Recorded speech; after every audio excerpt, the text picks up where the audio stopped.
Hey there, tech enthusiast. Get ready for Tech Ties and Human Vibes, the podcast where technology in the AI era meets the human touch. Welcome to an episode of Tech Ties and Human Vibes. I am your host, Nancy Henriquez, and with me is Adam Nelson. Hello. Say hi, Adam. Hi. Hi, Adam. And I'm so excited today because we've got a MSP channel legend with us today. Michelle, will you introduce yourself, please, and tell us a little bit about yourself? Sure. Well, it is actually my pleasure to be with both of you. I'm really excited and honored to be a guest on this wonderful podcast. And my name is Michelle Ragusa McBain. So if, like Adam, you didn't know me before today, then you're going to know me real fast because I'm a talker. So I am part of the technology channel ecosystem for about the past 20 years. I started my career at Cisco for about 12 years. I went to Office Depot during the CompuCom acquisition, if you remember that $1 billion acquisition that happened. And then I transitioned there to be a consultant for a few years at the JS Group with my dear friend and mentor, Janet Shines, who was the channel chief for Verizon, actually, for many years. And then after that, I was recruited back to Cisco to lead their managed service program for SMBs globally. And that was a really exciting time. And most recently, I was at SonicWall as their global channel chief. And I am really excited about a new adventure I'm about to begin. So stay tuned. Ooh, that sounds exciting. It does. Whew. So, Adam, I know this is the first time that you're meeting Michelle, so I'm going to let you ask the first question. Okay. Well, I heard CompTIA, or not CompTIA. What did you say? Your first. Cisco. Yeah. No, the CompuCon. Yes. Yes. Mm-hmm. I'm interested more into that. Sure. So what did you do? What was that position? Yeah, that was a really interesting time to join the company. I will say, I left Cisco on my own, Fortune 50, best place to work company. And I said, I want to be a part of something, changing something, transforming something. And it was a really interesting time to join a company like Office Depot. That year, Toys R Us and Office Depot were both rated 2 companies to go bankrupt. And I thought, why not? Sure, let's join that. Let's see if we can change that around. That sounds like an interesting transition. And so I was the senior director of technology services, meaning I got to work on a lot of things that I was very familiar with: partnerships, ecosystem, technology alliances. I started my career at Cisco as an engineer, so I'm very interested in the different offerings that they were putting forth in their 1,400 locations in the United States and around the world. But I was even more interested in the other parts of that, which was acquiring a reseller, one of the biggest and most modern at the time. How could you bridge those two together? How can you really lean in on the idea of coming to your home or offices? All these MSPs and VARs and ISVs, a lot of people are going through acquisition right now. A lot of partners are going through acquisition right now.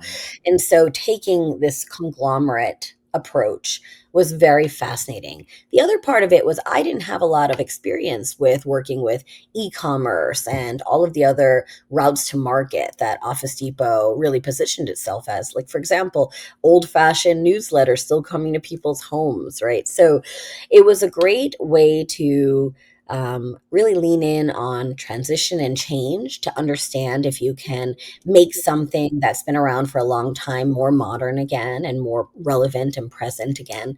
And the other piece of it was really trying to educate and inform a whole building of 1,400 people in headquarters on what does it mean to lean into technology. Because like everyone in the world before COVID, nowadays, every company is a technology company. It doesn't matter the vertical or the industry that you're in. In those days, a lot of people were used to traditional markets and selling and advertising paper. And, my joke would be, they know we sell paper. What else are we going to tell them that's really unique and different and differentiates us from our competition? And that was the technology services that we offered. And Well, so we were.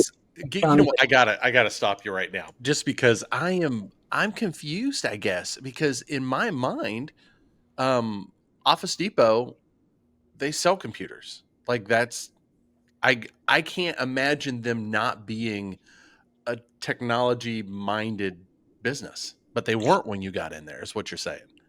Well, there's departments, right? Like any company, right? So if you would have, just imagine our world around us. So there are pieces and parts of, let's say, a healthcare office that would have been technology minded, but not the entire division. There's pieces of an education school, but now the entire school, like my daughters are in middle school and elementary school, and everything they do is online. They get assigned a Google Chromebook. They have to do a lot of their homework on the computer. So it was really a shift. If you imagine, prior to COVID, 50% of companies did not work from home. They did not allow their employees to work from home. This is every industry in the world. And now, overnight, during 2020 of March, everybody, except for essential workers, and we're so thankful for them, had to come and, stay at home and figure out, with cyber criminals saying everybody is a potential target now, because Yeah.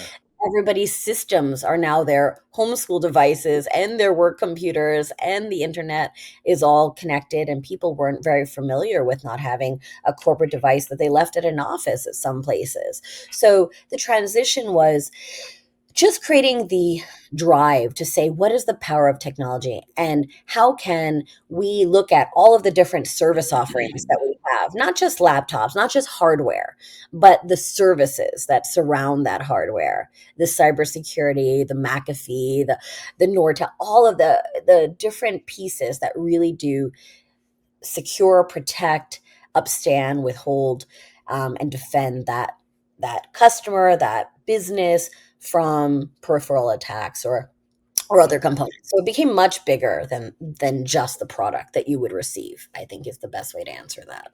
So Nancy, I'm going to railroad this conversation. Sorry. Go Uh, for it. so Michelle, before you got started in there, you were with Cisco. Before you got started there, where Mhm. were you? Where were you? Like, what happened here? Yeah. Why did you even get involved in technology?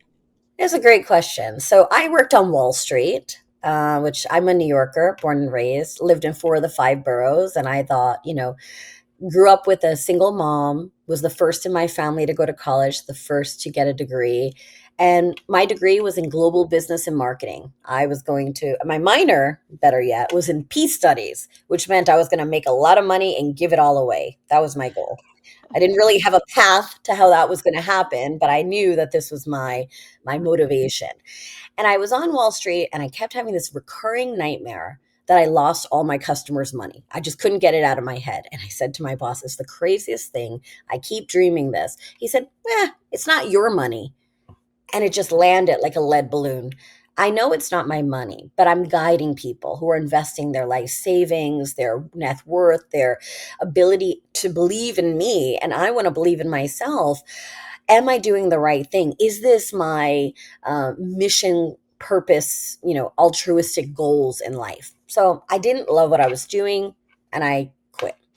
And then I didn't have a path. I'm like, well, what am I going to do now? I tried to sign up for the Navy, and I had a heart condition, so they would not take me, unfortunately. I tried to sign up for the Peace Corps. They bombed the American embassy that I was going to go to. And when I tell you, I had no path, and I think about that time now, because I believe that if you believe in God or faith or destiny, sometimes things lead you on a course that you Yeah. don't know you're meant to be on. And Nancy and I had a great chat about that the other day. So I was invited out of the blue to an alumni event at my university, Manhattan University, which is actually in the Bronx. Fun fact. So I went to this dinner with a bunch of amazing alumni, and we were shocked because most of them didn't want to speak to the early in career people. So everyone out there listening, remember the people that are your next generation and offer that olive branch to help mentor and give them opportunities, because you never know who you're going to get on your team. I think that's something I live with to this day. And this one gentleman, we had to wear green sashes that said M. And he came over to me and he said, where are your friends? And I was confused. I said, who are my friends? He said, N, O, and P. And I was like, oh God, I'm never going to get a job. This is the worst introduction. And so he was laughing and he said, what is your major? What are you studying? What do you want to do? And we just had a great conversation. I didn't even know his name or his title. And then he said, "Could you sell me a router?" And I said, "Sir, I don't know what a router is, but I'll sell you 6 of them." And he said, "I like you." And so we started talking, and he said, "Look, I work at a company called Cisco. We sell networking. We have a program called the Global ASR ASE program. It's associate sales rep and associate system engineers. I'd love for you to throw your hat in the ring. I think you would make a real difference at the company. You have a great intelligence and passion and grit about you." So I applied. It was 3 phone interviews. If you passed that, you had to fly out. There were 3 in-person interviews, like speed dating in a giant 12 building headquarters. And at the very last one, I think I did well with all of them, but the final man, and on my resume, keep in mind, I had a single mom. I was paying my way through college with a scholarship, grants, but I still worked 2 to 3 jobs during this time because college was expensive. And so I didn't have a lot of real world experience. And he picked up my resume and he laughed. And he said, "I don't think you're cut out for this." And I just asserted myself and I said, "I think you're wrong. I think you should wait till this interview is complete before you judge me." And he was like, "Okay." And so we went through the whole interview and I said, "Do you think I'm a good fit now?" And he said, "I think you're a good fit when you didn't take no for an answer." My best quote I ever learned in sales. And so that became my opportunity. I got into the engineering and the sales program I could choose. I chose a year of engineering certifications, and then I ended up doing that and working in sales eventually and channel for the rest of my life. And That's such an awesome story. I love it. I mean, you had technology was not on your roadmap at all. No, I joke. I didn't know anybody who knew anybody who worked in technology. And now I've been a VP of some of the longest cybersecurity and technology companies in the world. And I've been in this space for over 20 years now. And I'm very proud of that. And I love women and diversity in technology. I love having inclusion in our space. And I love just having different thoughts and perspectives, different ways of lives and backgrounds, because I think it makes our companies and our cultures more rich and powerful, and not just in the monetary sense. So it's just a blessing. And I'm very grateful to be here in this space. I love that. I love that story, and I don't think that I had ever heard it in that way. So I'm grateful to hear that. And all I kept envisioning was, the Apple's first commercial. Like I keep going back to that, right? When something is so disruptive and Right. and different, right? It's almost like you went in there with the hammer to get that job. And Yeah. wow, like what an incredible story. Well, for And so every one spot, 8,000 people were competing for it. And then it would narrow. But I think towards the end, there was 800 people from around the world. And you knew that that was your chance. Like you would hear different accents, and this is the best of the best, the creme de la creme. So I'm still shocked. And, the imposter syndrome of being a kid from Brooklyn who's suddenly in a room with Ivy League graduates and making the cut feels like just a dream come true. But you have to believe in yourself and your potential and your abilities.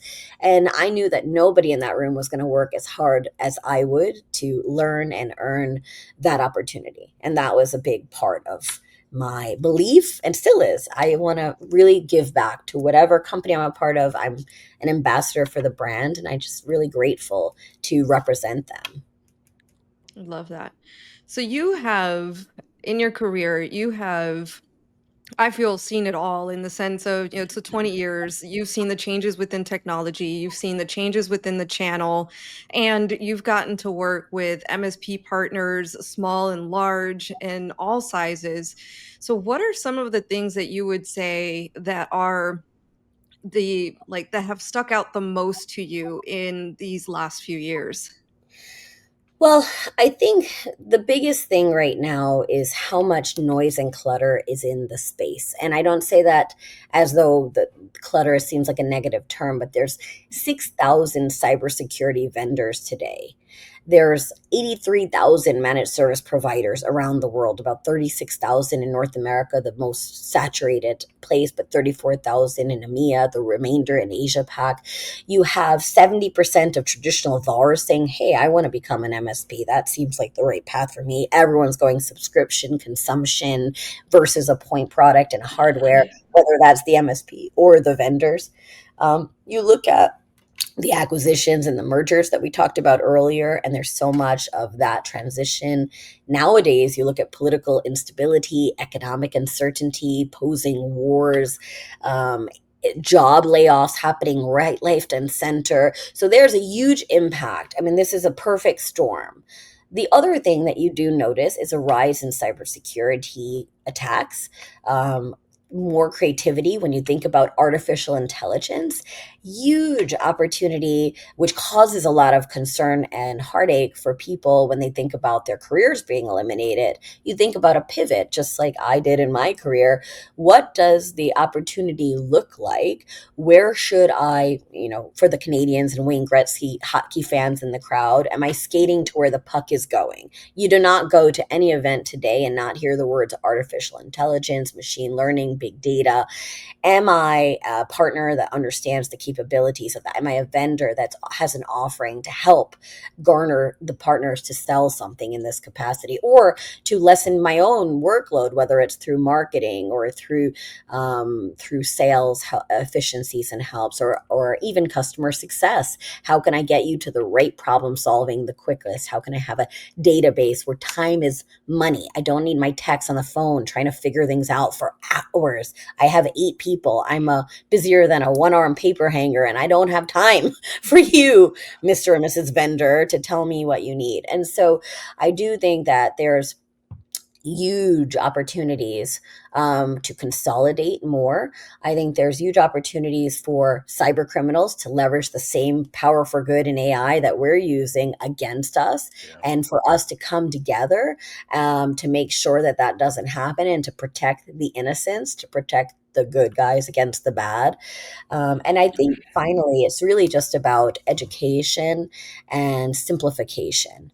We need less is more. We know that partners have a lot in their stack. There's multiple people that you work through. It's not, my LinkedIn post just the other day said, it's not about a one solution. Every vendor wants to say, hey, I have the best thing since sliced bread. That's fine.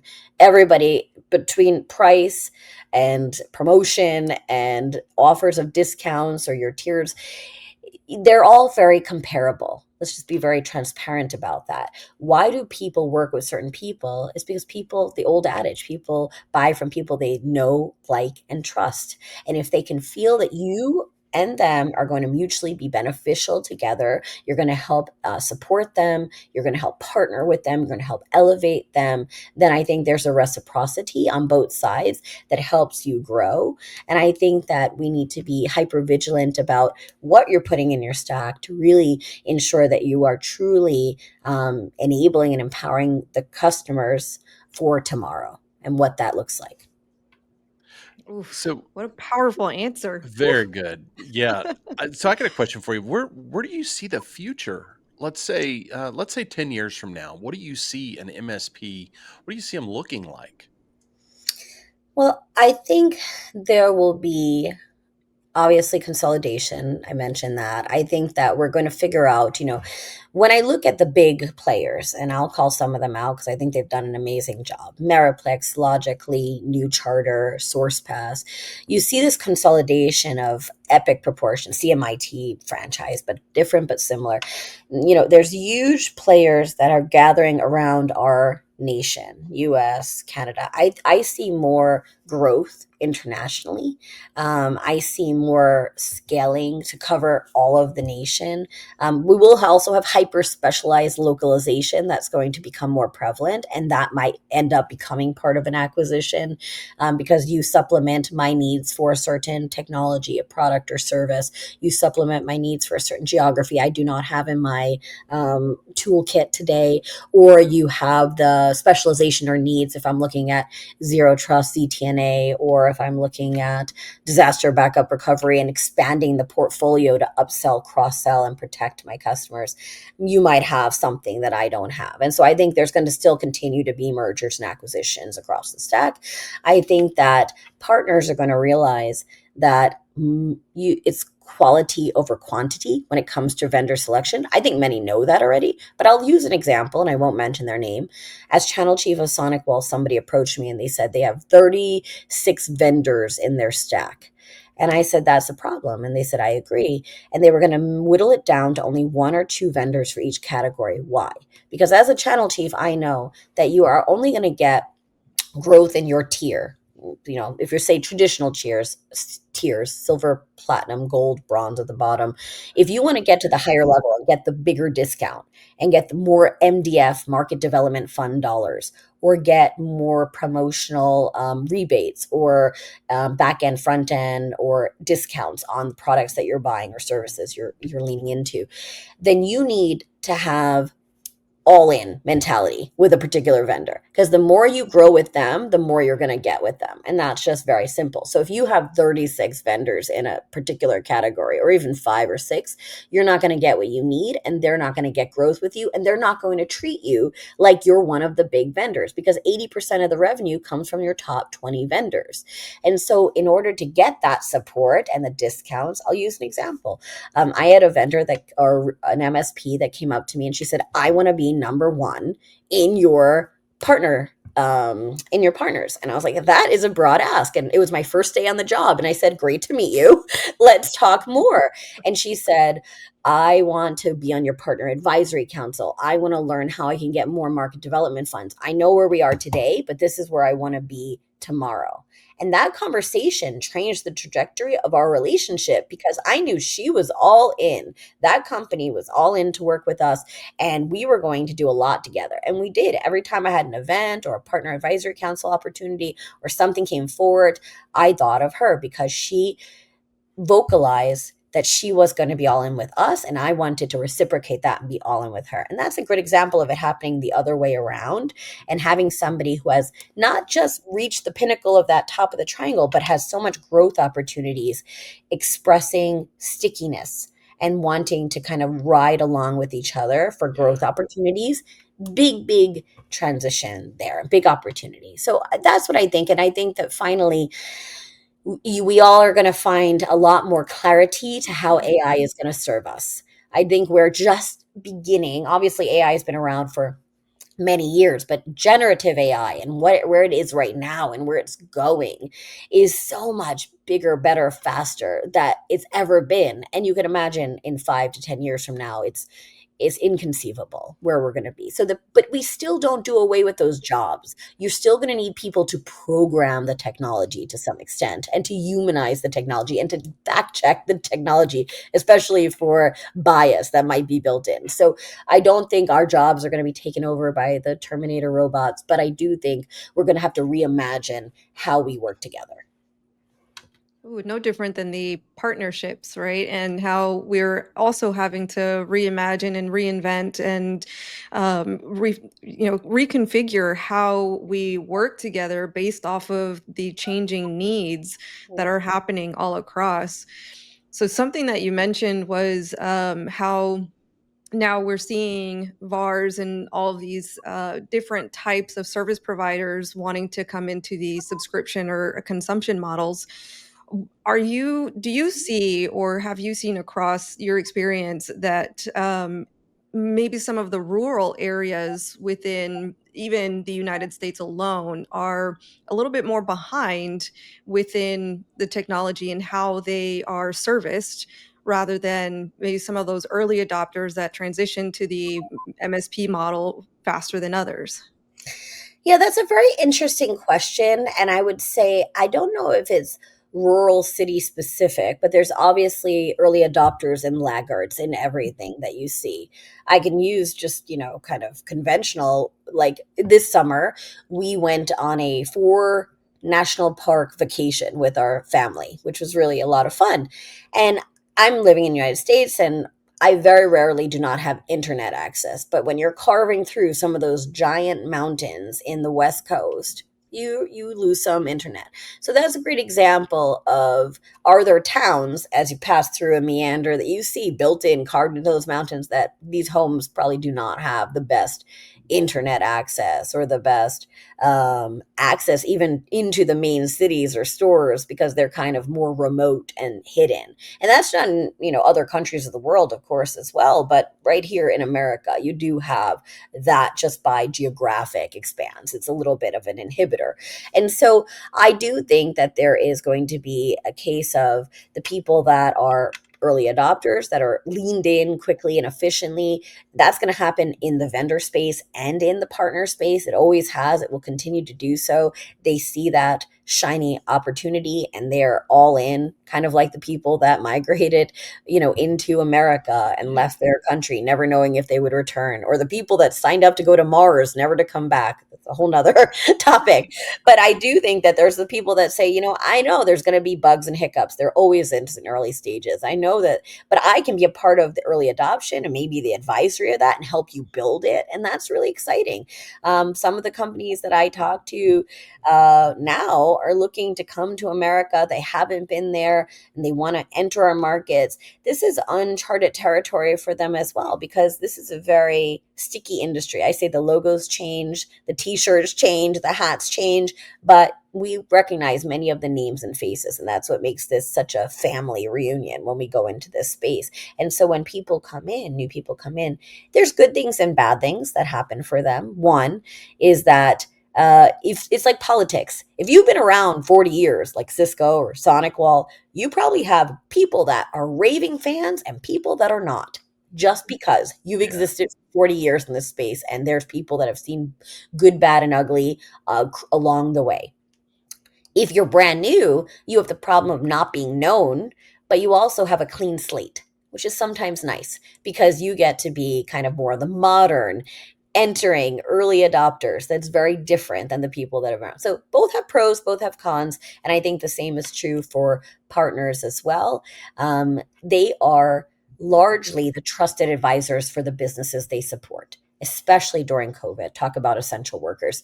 They were the people that kept you up and running and safe and protected during very uncertain times, and figure out how to get a laptop to your homes of your employees if they brought their own device, and then figure out how do you keep that device protected because it's not on your internal network, and how do you kind of keep these ramifications. So I think the early adopters are the ones that see that opportunity, jump aboard it, and help triage it quickly. Then there's a second wave, and I look at Apple as an example. My husband and I, very nerdy, both work in technology, 20 years, 30 years. We watched a documentary last night, very romantic, on Apple. And what it was talking about was how, Apple wasn't the first smartphone. Apple wasn't the first iPod, but they took what existed and they made it that much better. There is that. There is the piece of nothing, Tesla wasn't the first electric car. You take something and you make it even better, even more magnificent, modern, faster, efficient, and now it becomes the winning product. And there's no way to predict that. I mean, this goes back to my stockbroker days. You can be bullish and bearish on whether you think you're going to win, but it's a lottery. And there are a lot of like a scientific experiment, and my daughter's in science class right now, so we're talking a lot about hypothesis and variables, and you're analyzing of the data. But there's things that happen at the right place at the right time with the right people and the right support, and magic happens. And sometimes you could be intentional about hiring or placing or securing those positions, and sometimes it's just luck. Sometimes you just have the perfect storm, and that really does go into part of that design. So, out of your experience, what is something you've seen vendors do or partners do, um, super cringy, or maybe they should never do? Let's go Oh, that route. so many. Do we have enough time? There is so much cringe. There is so much. I mean, honestly. Okay, this was my favorite story. Big, mega big company that will remain nameless comes into a meeting. comes into an event, 8,000 person event, gets on stage, says, I want to be a part of this community.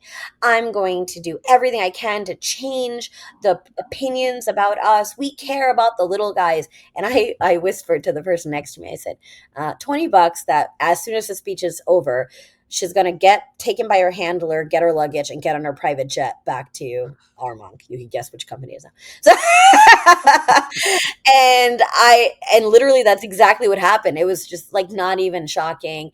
They just came off stage, gathered their belongings, and said, I want to be a part of this community, but not really, because I'm not going to talk to anybody here. I'm not going to find out what are we doing that you love or hate, or the first objection question, which said your 8 next competitors combined is less than what you cost. How are you going to change that? And then oh, I'm sorry, I have to go. Let me tackle that question at another point. So I believe that this life in general is about honesty, trust, and transparency, no matter what relationship it is, with your husband and wife, with your children, with your colleagues and employers and your boss, your team.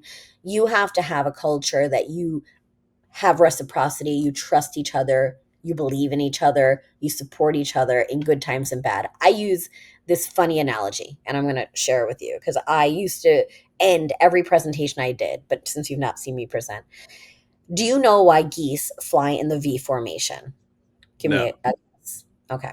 So very simply, they do it for 3 reasons, really. 1, the goose in the front flaps its wings, and each one in the position they're in lifts up. So they help aerodynamically lift up each other. The geese in the back honk, and they're doing that to cheer on the geese in front of them because they're motivating them. They're inspiring them.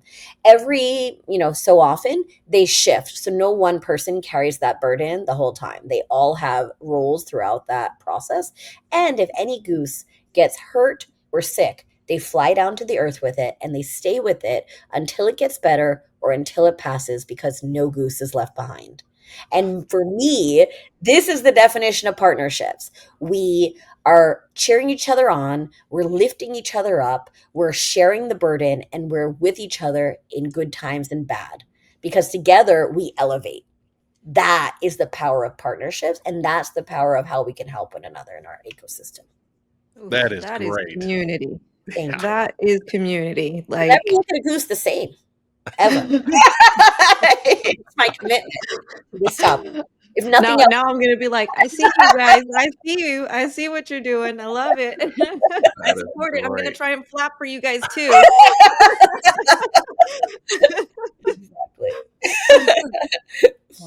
Oh, love that. That is amazing. And that's, one of the things that I love about the MSP channel in particular is how much more there is of that than those that just get on their private planes and leave. But that's, yeah, for sure. I think that speaks volumes to what we are and really what is needed to continue to get to that future that we're talking about, where we've got so many different things that are coming at us and so much uncertainty, as you had said. These are the times where we need to come together and really focus on the human beings and what we as human beings need more than anything, which we're communal. And that's, that's what we need in order to support each other. Yeah, no, I want Being to double click. What you just said is so powerful, Nancy, and so true. How many of you have sales teams that only call your partner and say, like, what have you done for me lately? Do you know what they're going through? Do you know if their kids are going off to college? Do you know if their, spouse is, struggling with cancer? Like, we are human beings first. We have a title. We have a company. We love what we do. We love who we are, but we have a family that's going to mean more to us than anything else, probably in some way, shape, or form, or just our own health and mental health. How are we supporting one another? And how are we really, truly, not just when it serves us? And I think that's the most important thing. I've had partners that are not partners. They work with competitors, but I've maintained a friendship with them. I've maintained a relationship with them. And over time, you become the person that they know is not with you just because it serves you. You're with them because you care about them. And I think that makes all the difference in the world in vendor selection and in partner selection, is how are you really being treated, and how are you investing in that relationship. Oh yeah, that's something that, if there's any VC firms that are investing in the channel, listen up because that's the way to go. Yeah. I think that so many make that mistake or that misstep where it is all about driving sales, driving a number, but there's people behind those numbers, and that's where the focus should be is how can we invest in the people because then the people will rise and then we can rise together. So that's for me like 100% something that I'm trying to preach within the community as well. Yeah, and you immortalize that, Nancy, so no worries there. I think you're one of the best at that. She is one of the best. I'll tell you that for sure. Yeah. Thank you guys. Thank you guys. Well, I think we have reached our time and definitely want to give you the opportunity if anyone wants to reach out to you, has questions for you, anything like that, where should they find you? You can always connect with me on LinkedIn. I'm on all the social platforms. Feel free. I put my whole life out there, so you'll get to know me real fast. But I am genuinely so thankful to talk with you both. I hope that anyone listening takes away something from this conversation that benefits them. And if there's something that I've said or you want to learn more about it, I'm happy to be a go-giver and help if I can. My pleasure. Love it. Love I, that. I love what you just said, a go-giver. I Yeah. love that term. I think that's Yeah. great. I can't take full credit for it because I learned it from somebody who was one of the founders of IT Evolve as we know it today. But Arlen Sorensen had a community peer group years ago, and it was all talking about go giving and being a go giver in our community. And I really do highlight that MSPs, out of everybody that you meet and work with, because of the localization, many of them working in like mid-sized clinics in upstate New York, or this person's working on production studios in California, they don't really compete. And even the national ones don't really compete. They really do help lift each other. And so coming of this community and the word go giving is just so powerful and true to heart. So I do try to live by example and just keep in mind, like I have so much gratitude for everybody like that has helped me as a mentor or a part of my board of directors in my journey. Yeah. And if I can help give back, then that's just, that's the goals, right? The meaning of life is the impact that you're going to have on others. And we all hope to have some impact. Thanks for joining us today on Tech Ties and Human Vibes. If you'd like to keep the conversation going, exclusive tips from our speakers, and more, head over to the community at civicommunity.com.